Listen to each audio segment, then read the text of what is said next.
大家好，歡迎收睇由香港旅遊發展局主辦嘅香港美酒佳肴巡禮網上大師班嘅美酒佳話。嗱，而家好興咧，就係飲呢一個精釀啤酒啊！唔知大家會用咩嚟配襯呢？花生、薯片，咁咧就係唔夠型咯。嗱，原來咧精釀啤酒同埋芝士啦係好 friend 㗎。而家即刻有請咧精釀啤酒達人 Kingston 同埋芝士專家 Bonnie 教大家點樣 match 啦。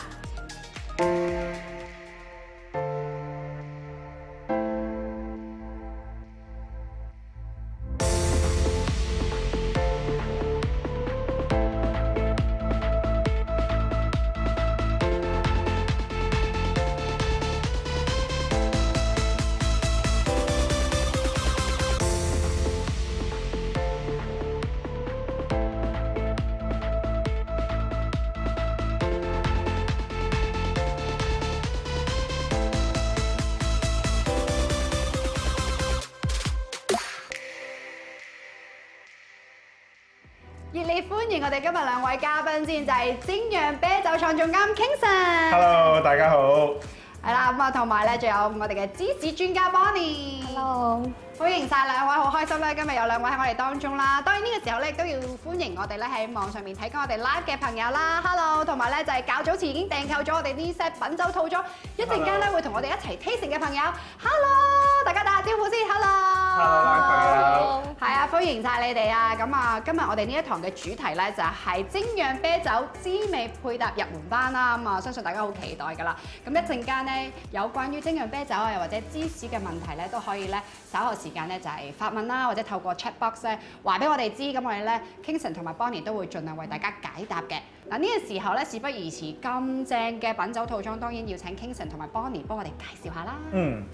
好，大家好。咁咧今日咧我哋就同 Monsieur Chaté 啦，同埋我哋少爺啤啦，就諗到一個好好嘅 beer and cheese pairing 啦。咁我哋有4款啤酒同埋4款嘅芝士啦。咁嘅啤酒方面咧，我哋就有嘅飛雲啦，一個小麥啤啦，跟住我哋嘅特色嘅鹹檸啤，我哋嘅classic 嘅 Pale Ale， 同埋一個黑無常咧，就係一個黑啤嚟嘅。而4款芝士咧，咁就係 Old School Iati 綿羊奶硬芝士啦 ，Mimolette 牛奶硬芝士啦 ，Gouda with Truffle 黑松露牛奶半硬芝士啦，同埋 Fondant 啤嘅牛奶藍芝士。哇！真係好豐富啊！咁我諗睇緊直播嘅朋友，可能都會好想擁有呢一 set 咧咁豐富嘅品酒套裝。咁價值咧就係300蚊，我哋仲有咧少量嘅存貨，所以大家如果想擁有嘅話咧，快啲去我哋嘅網址啦，就係去購買嘅。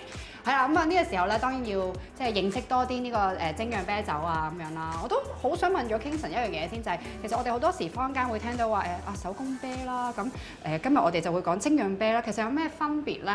其實手工啤都話唔錯嘅，咁我哋就中意用翻精釀啤啦。通常人哋諗到手工啤就會諗到比較細啲嘅 production， 但係其實可以細可以大，都 OK 嘅。但係用翻嘅英文嘅 translation craft beer， 我哋覺得精釀啤酒就啱啲啦 ，fit 啲啦。精釀啤酒更加特別啦，聽落去。咁今日我哋就要試4款好特別嘅精釀啤酒啦。嗱，我又想問下我哋網上面嘅朋友啦，其實你哋平時有冇飲開精釀啤酒咧？有冇話中意飲開邊類型啊？鹹啊、甜啊、苦啊？唔知啊，即係可唔可以試一下？有冇飲開精釀啤酒先？舉一舉手俾我哋睇下先。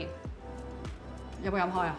已經呆咗添，已經忍唔住，已經試咗一輪係咪？哦，其實都有唔少朋友係中意飲精釀啤酒，非常好。咁啊，今日咧就有4款好特別嘅精釀啤酒，應該俾大家試下啦。咁啊，呢個時候咧，當然咧亦都要問翻咧，即係其實精釀啤酒咧係有啲乜嘢唔同咧，或者我哋要注意啲乜嘢咧？精釀啤酒我哋通常俾翻一個有精釀啤酒啦，有 commercial 嘅啤酒啦。咁第一個方面，精釀啤酒通常我哋會有好多唔同嘅種類啦。你聽到少爺啤，我哋一個牌子，但係咧我哋喺入邊咧就會養到好多唔同款嘅啤酒嘅。你話 commercial 啲啤酒通常咧都係會有一個牌子跟住一款啤酒嘅啫。係啦，咁第二都係材料啦，材料都比較重要啲，係一個好唔同嘅分別啦。我哋咧就會用一啲比較唔同啲嘅材料做呢個 commercial 嘅啤酒啊。係，咁其實去釀一個啤酒咧，其實最主要嘅材料我都想知多啲喎，即係用邊啲主要嘅材料去整嘅咧？其實釀啤酒咧就有4個大材料嘅，一個咧就大部分係水啦，咁第二個咧係酵母啦，跟住咧第三係麥芽啦，同埋呢個啤酒花嘅。咁你都會見到咧麥芽啦喺個片上邊咧，呢個就係麥芽啦。咁同呢個 commercial 啲咁嘅啤酒咧，通常咧我哋精釀啤酒咧就會用翻100% 嘅麥芽嘅，佢哋就會用翻一啲米啊或者粟米嘅。即係用嗰啲嚟代替咗麥芽。冇錯，冇錯。OK，咁呢啲有啲啡啡地色，咁係都係麥芽嚟嘅，好似咖啡豆。係啦，全部都係麥芽啦。咁一啲係焗過嘅，咁你會有啲少少 roasty 啊，或者一啲 coffee 啊、咖啡啊、朱古力嘅味道嘅。咁呢個你比較淡呢個 light 啲少少咧，係通常係用翻一啲比較 light 啲啊、淡身啲嘅啤酒。嗱，咁呢個咧就係啤酒花啦，大家見到係啦。咁啤酒花咧，至主要都係會帶翻一啲苦味啊、甘甘地嘅味咧喺個啤酒入邊嘅。咁啤酒花咧都係會喺唔同嘅國家會有翻啦，有美國啊、歐洲啊、澳洲啊，全部都有啤酒花。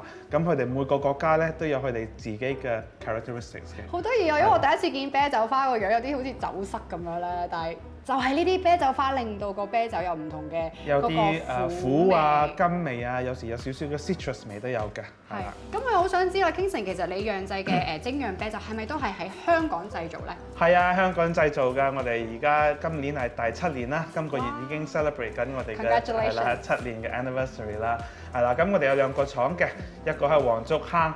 咁你會見到呢個片上面啦，係我哋嘅黃竹坑廠啦。可以講翻少少我哋嘅啤酒嘅 brewing process 嘅喎。咁第一個係麥芽啦，大家頭先都見到呢個第一個部分咧係磨翻嘅麥芽啦，跟住咧就會加翻啲熱水，就會整到呢個麥芽汁嘅喎。大家都見到喺呢度有一個好甜嘅麥芽汁啦。跟住我哋會加翻啲啤酒花，令到呢個苦苦甘甘嘅味咧，就會擺翻喺呢個好高嘅呢個缸啦。呢個係我哋嘅發酵缸，呢個發酵嘅甜會有呢個發酵同埋個酵母咧，就會食翻嘅糖分咧，就會變翻啤酒，有啲酒精啊同埋啲氣出嚟嘅。係啦，呢個係好簡單嘅 brewery 嘅 process 係。係，好正，我哋可以咧認識多啲。我諗好多我哋網上嘅朋友平時就成日飲開啤酒㗎啦，但係你哋知唔知呢個製作過程係咁樣㗎？知嘅舉手睇下先。原來唔知，冇錯啦。今日就袋咗好多知識落袋啦。咁我又想問下咁多位啦，即係認識完呢個精釀啤酒之後咧，我哋又不如了解下啲芝士啦。我都想問下你哋咧，平時有冇食開芝士啊，或者中意食邊類型嘅芝士咧？有邊個可以同我哋分享一下？你舉手示意，同我哋分享下你平時中意食邊類型嘅芝士？係啦。有冇啊？有冇邊位？不如 Joey 啊，Joey 同我哋分享下你食開邊類型嘅芝士啊？你後邊好似有本 cheese book 我見到。係啊，expert 嚟喎你。我其實咩芝士都中意食嘅，咁其實最近就中意食啲瑞士嘅高山芝士啦，咁但係平時都食翻啲荷蘭啊、法國嘢都中意食嘅，啲新啲嘅我都幾中意食嘅。係，我諗法國嘅芝士就多啲人比較認識或者接觸多啲，同埋 popular 啲啦。咁我哋今日都有即係有4款係嚟自法國嘅 cheese 咧，咁 Bonnie 會同我哋介紹一下。Thank you 你嘅分享啊，Joey。咁呢個時候當然要問翻即係 Bonnie，其實香港人係好中意食 cheese 嘅，但係普遍中意食邊類型嘅 cheese 咧？其實我哋公司嘅 Monsieur Chaté 就喺法國人嘅圈裏面都視我哋為最地道嘅芝士啦。咁我哋老闆其實好勤力地，咁又好有要求地揀咗好多款芝士喺我哋鋪頭賣啦，有成50幾款嘅。咁其實就分幾大類啦。咁首先牛奶啦、綿羊奶啦同埋山羊奶。咁其實最受歡迎就一定係牛奶芝士㗎啦，咁因為最容易接受。咁但係其實芝士同食辣一樣啦，都係越食越濃嘅。咁所以其實就好多人都會就越嚟越會想挑戰綿羊奶啊、山羊奶同埋藍芝士咯。我又想知喎，你話牛奶芝士比較多人中意食咯，係邊一類型嘅牛奶芝士咧？其實普遍都會中意食軟芝士多啲嘅。軟嘅牛奶芝士。其實最受歡迎就當然係好似 Camembert 啊、Brie 啊。係啦，咁所以呢啲都係我哋即係比較多會聽到嘅即係會容易買得到嘅一啲嚟自法國嘅軟芝士、牛奶芝士容易入口嘅。嗱，聽完你哋咁講之後咧，相信我哋都好期待咧去試下我哋今日咧會即係喺個品酒套裝裏邊嘅精釀啤酒同埋芝士啦。其實我覺得好搞笑嘅一樣嘢咧，就係其實我好時聽即係譬如配芝士，我哋就諗葡萄酒啦。其實我自己就真係未試過用精釀啤酒嚟配嘅，所以呢個特別啊，呢個新嘗試。咁不如我哋咧首先介紹第一款我哋會試嘅啤酒先，好嘛，King Sir？好啦，機會嚟啦，就係第一款啤酒係我哋嘅少爺啤嘅飛雲啦，係一個小麥啤嚟嘅。係咪 signature 啦？算係。其實都有幾款 signature 啦，但係呢個都比較易入口同埋清爽啲嘅，係啦，一個小麥啤。咁我哋網上面嘅朋友就準備好你嘅飛雲嚟啦，係啦，機會嚟啦，咁啊預備好你第一款嘅精釀啤酒啦。芝士方面咧，Bonnie 我哋應該要試第一款嘅芝士係邊一款啊？係，咁我哋首先就會試咧比較白色啲嘅呢一隻叫做Osu Iyati， 咁就係綿羊奶嘅芝士嚟嘅。好，咁喺我哋試之前，我哋不如一齊嚟啦！我哋不如先望下呢一個啤酒先，係啦，飛雲呢一款飛雲啤酒。King Sir，我哋應該點樣去留意或者要 appreciate 點樣 appreciate 咧？通常我哋中意睇翻其實嘅 appearance 先啦，睇翻呢個呢個你都見到有少少好似濁濁地嘅，有少少 hazy 啦，我哋叫有少少 cloudy， 所以呢個啤酒就叫 Fleeting Clouds 啦，呢個 cloudy 嘅名。通常小麥啤咧就會有翻呢個嘅 characteristic 嘅，係啦係啦。咁係咪都會聞下㗎？可以問一問下你哋聞到啲乜嘢咧？麥味，麥味當然係啦，係啊，有冇啲香料咧？大家有冇聞到啲咩特別嘅味道？可以同我哋分享下咧，有冇啲？我覺得有啲好似香料啊，你哋聞？香料啱，係啊。有冇人覺得聞到啲香料啊？可唔可以舉手試一下 ？Vanessa 可唔可以同我哋分享下？你聞唔聞到？係咪啲芹菜啊？唔係。Vanessa 覺得咧？你覺得聞到啲咩味啊？好專心啊！即刻聞多兩下先。點樣形容咧？我俾啲 tips 啦，其實。好似橙生啲香味咁。橙生味啱嘅，其實係啦。其實小麥啤咧，呢個小麥啤我哋擺咗一啲芫茜籽啦，同埋橙皮喺入邊嘅。你講開又覺得有啲係啊，所以 Vanessa 都講得啱嘅，有少少橙呢個味啦，係比較 citrusy 啊，係啦。不如我哋試下先啦，好唔好啊？Cheers 大家，係啦 ，Cheers！有啲已經忍唔住飲緊啦，OK。係喎，真係嗰個味道係有少少嗰啲 citrus 係啦，同埋清爽易入口，真係啦，好 easy drinking 係啦。好，我見到有啲朋友已經忍唔住攞起第一款要試嘅 cheese 啦，已經擺咗落口啦。我見到 Stella 已經食咗啦，cheese 你快啲喺我哋試嘅時候，唔該分享下你對於呢個 cheese 嘅感覺個感受係點咧 ？Stella 可唔可以分享下？因為我要食嘢啦。可以啊，我試咗嗰個 pairing 啦，我覺得 pairing 得好好啊，因為呢個都係相對一個輕身少少嘅 cheese 啦，同埋佢帶有少少即係 creamy 嘅質感啦。咁你食完 cheese 之後咧，飲一啖飛雲咧，就即係好似幫你個 palate 有即係點講啊 ，cleanse the palate。哇！你講得好好啊，我覺得好配襯啊呢個。係，你講得好清楚，你一路講，我一路有嗰個感受，因為我一路食緊，我覺得好滑啊個 cheese 係咪啊 Bonnie？有冇咩特別原因咁滑咁正咧？係，其實呢一隻咧就係法國嚟嘅綿羊奶芝士啦。咁佢因為攞咗個優質認證咧，就係呢一隻芝士一定要係用2隻特定嘅綿羊奶品種嘅羊奶整成嘅。咁所以其實出產唔多啦。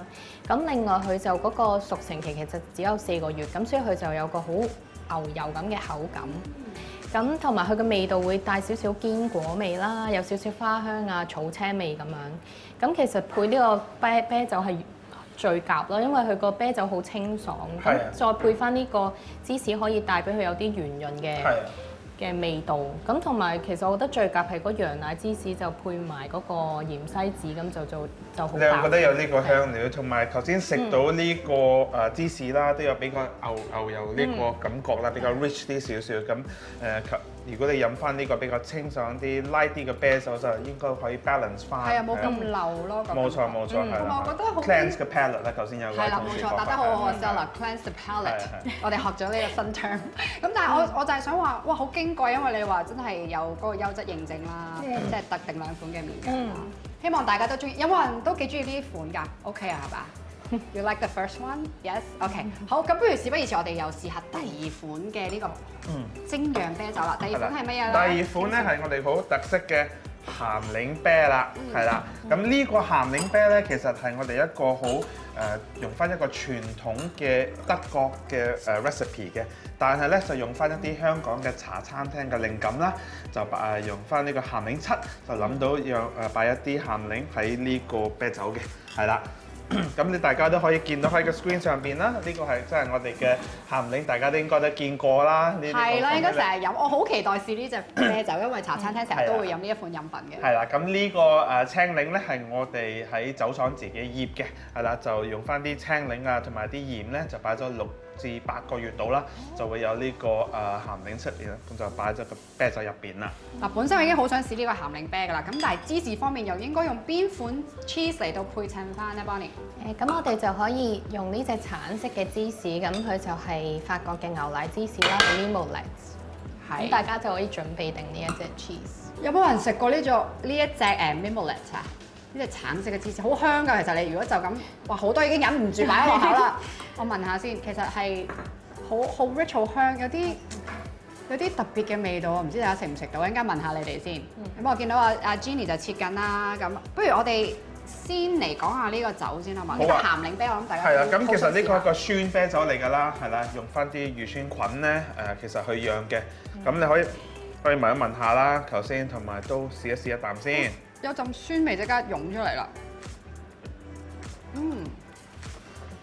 咁酸味都比較特別啲啦，咁我哋開一間精釀啤酒廠啦，都想令翻一啲比較新啲嘅 flavour 出現啦，咁所以酸啤酒咧，其實對我嚟講，我哋個個都好中意飲酸啤酒，好中意釀酸啤酒，希望可以令到好多人第一次試酸啤酒又好，可以再試多唔同嘅酸啤酒咯。我就第一次試，我自己好中意。有冇網上面嘅朋友都好中意呢個鹹檸啤？我覺得好特別啊，因為平時可能飲開啲啤酒都有特定一種嘅味道啦，但係呢個係完全好 refreshing 又鹹鹹地咁。不如試埋同埋呢個 cheese 一齊又夾唔夾啦？然後可以分享下你哋嘅感覺好嗎？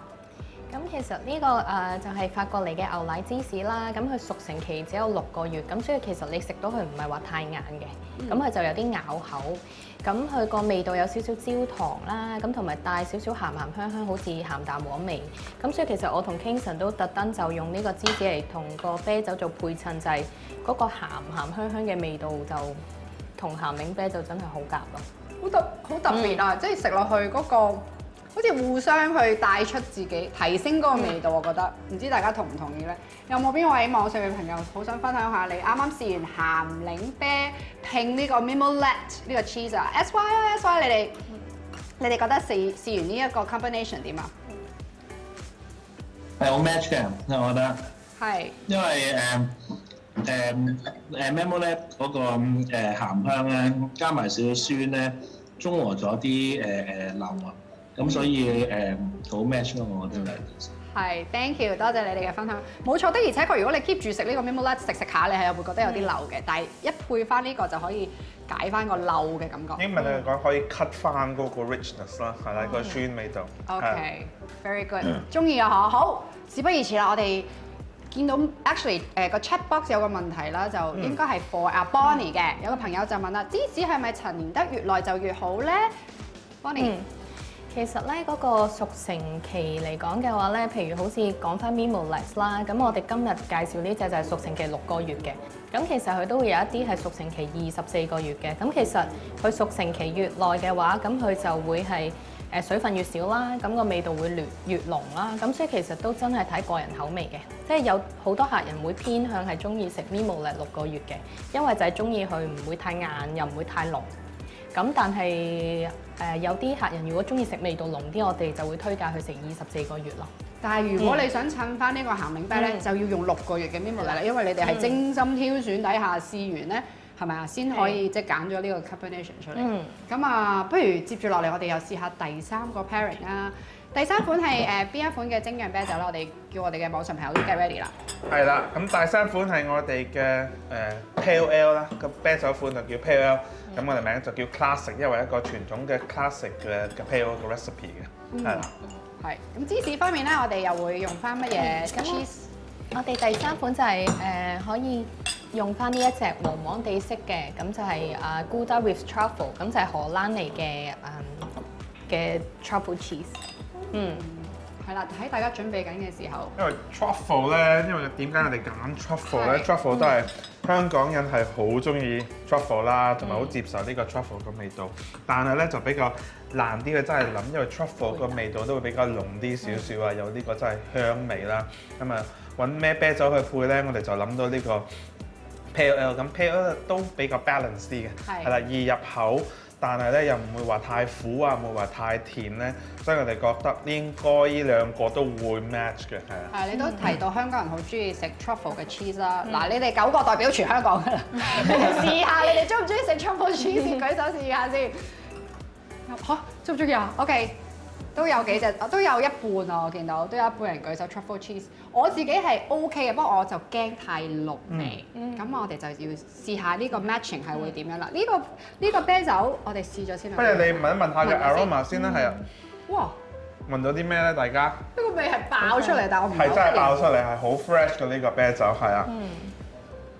係一個 fresh 嘅啤酒先會有呢個呢個味，呢個 aroma。有冇人好想發表你對呢個啤酒嗰個味道？Kenneth 啊 ，Kenneth 你覺得咧？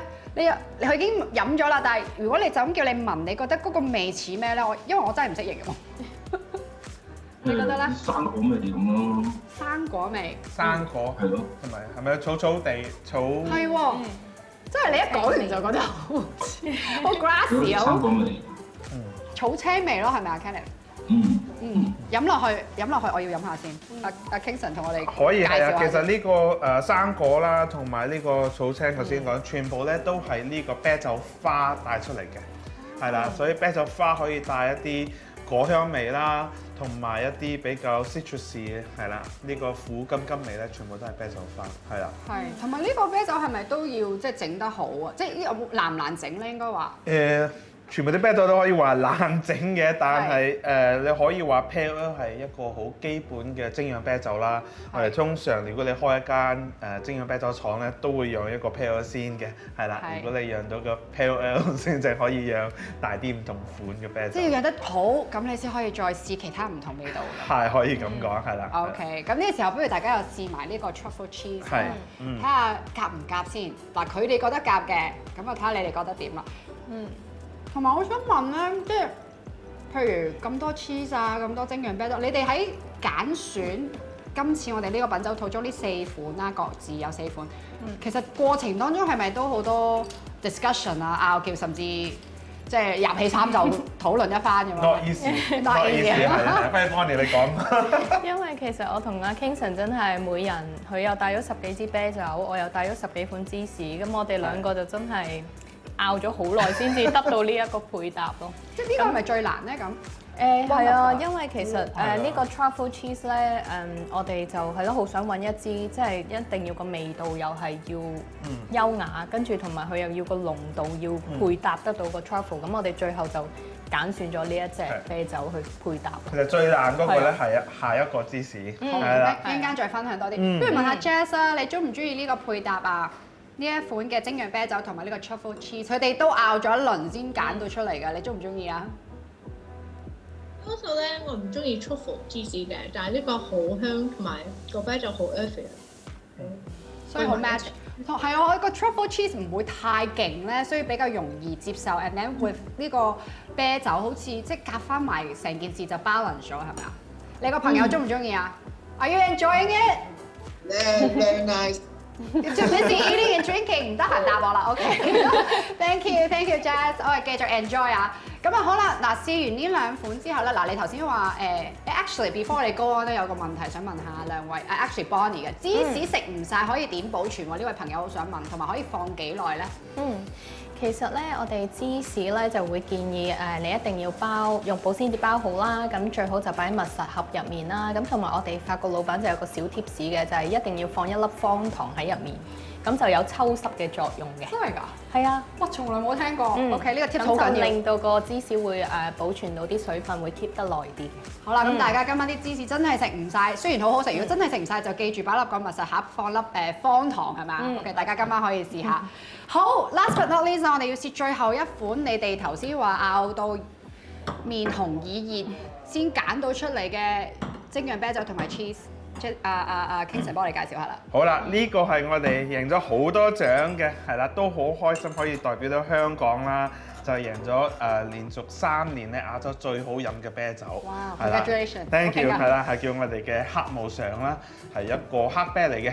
咁咧，我哋呢個啤酒都係擺咗入一個威士忌嘅已經用過嘅木桶，跟住喺入邊再釀個6至8個月，就可以帶到呢個威士忌味道出現啦。嗱，我睇到個名就好長啦，有好多味道。陣間我哋要俾我哋啲網上面嘅朋友試下，又分享下你哋飲到啲咩味道出嚟。係啦，唔好講個味道先。係啦，唔好透露太多住先。咁芝士方面咧，我哋今次仲有最後一款 cheese 係未試嘅，呢個 blue cheese 係咪？係，因為要配搭Kingston 呢一隻比較濃味嘅啤酒啦，咁我哋就揀咗一隻法國嘅方當啤，咁就係藍芝士嚟嘅。哇，其實我一聽到藍 cheese、blue cheese， 我即刻有啲 hesitate， 我唔係好特別喜歡嘅，但係聞落去都 OK 嘅。呢個係比較係咪淡味少少咧？係啦，咁其實佢藍芝士嚟講咧，佢係屬於最溫和、最容易接受嘅。咁所以其實呢一隻咧，如果有好多客人係啱啱想嘗試挑戰藍芝士，佢哋就必定會試呢一隻芝士先咯。咁頭先你話即係最難揀，點解最難揀咧？因為其實Kingston 咧嗰個啤酒咧，佢就帶啲甜味啦，我唔透露咁多啦。咁所以其實我哋就喺度諗咗好耐，咁我哋應該點樣做配搭咧？咁我哋最後就決定咗係用鹹同埋甜嚟做一個配襯。係邊個決定咧？我想知邊個最後贏咧？打贏咗。我哋好彩就兩個都。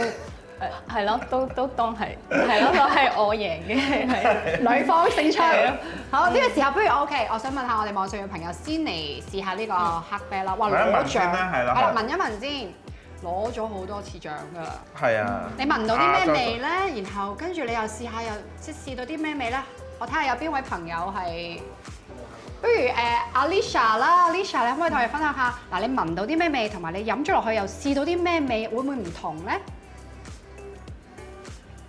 我好似聞到有啲朱古力嘅味啊。咁飲落去咧，你覺得飲到啲咩味道出嚟啊？飲落去好似有啲辣辣地嘅味。辣味喎，非常好。係，我同你一樣，我係聞到朱古力味。飲落去其實有啲咖啡味，你覺唔覺得係啊？係。哦。有冇啊？跟住先再有啲辣味帶出嚟係咪？其實點解咁犀利嘅？咁多味嘅？犀利係啊！佢都聞，佢都試啦，係啦。咁其實呢個頭先都見到啲麥芽啦，我哋會用翻啲比較roasty 啲已經焗過啲嘅麥芽嘅。咁你就會有呢啲咖啡啊或者朱古力味，同埋咧頭先有啲水飲到呢個辣味咧，係因為我哋都擺咗一啲墨西哥啲辣椒喺入邊嘅，係啦，有2款辣椒，一個叫 Ancho 啦，同埋 Panca。係啦，所以咧你就會有呢個，如果你飲呢個啤酒咧，就有啲朱古力比較 smooth 啲嘅啤酒，同埋有啲辣味喺後邊。And coffee, actually I did taste coffee. Chocolate coffee 啊。我頭先提到就係擺咗落個 whisky 嗰個桶啊嘛，所以就會有呢啲味。中唔中意？我覺得呢個好特別，因為好多味喺裏邊。嗱，而家大家試埋個 blue cheese 啊，有幾多人係中意食 blue cheese 嘅先？我想望一望。OK，Kingston likes it。我都有4-5個人喎。OK，咁試下呢個cheese 同呢個呢隻酒呢個啤酒係襯唔襯啊 ？OK， OK， 不如我哋問下 Kitty 啊，問下邊個 Kitty？ 係啊 Kitty， 係啊 Kitty， 同我哋分享下，你覺得呢個 cheese 同埋呢個黑無常點咧？我覺得個 cheese 幾好，因為其實我冇乜食過 blue cheese 嘅 blue cheese， 俾我印象咧係比較偏重口味嘅。咁好似頭先阿 Bonnie 咁樣講，呢個應該係比較 light 少少入門版啲嘅 cheese 嘅。咁再加埋個啤酒就都即係因為大家都係重味啦，咁所以即係都幾 balance 到嘅，係啦。係，thank you 你嘅分享 ，Kitty。係啊，其實呢個係最重要嘅，我哋要揾翻我哋話配啤酒啊同埋嘢食咧，都會揀翻我哋話 matching 嘅 intensity 啦嘅濃味道啦。如果一個啤酒係比較濃啲嘅，同埋都要揀翻一個比較濃啲嘅嘢食咯，就可以唔會 overpower。係，我見到個 chat box 咧有個朋友就留言話：喂，以前好怕食 blue cheese 㗎，不過今次咧即係將呢款 blue cheese 配齊埋呢款啤酒嘅感覺又唔錯喎，佢讚你哋好介紹，絕對值得你哋咁長時間嘅討論。Thank you。我想話我其實平時都唔食 blue cheese 㗎，但係因為 Bonnie 你揀，所以我食。Thank you， 多謝你哋兩位咧，同我哋即係分享咗好多即係關於呢個精釀啤酒啊 cheese 啊咁。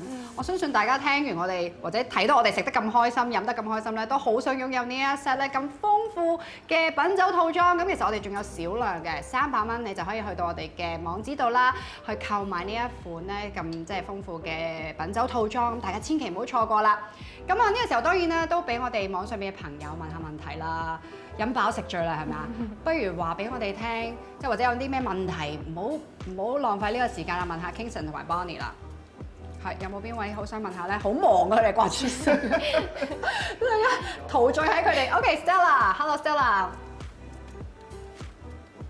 Hello，我有個問題咧，想關於啤酒嘅，想問。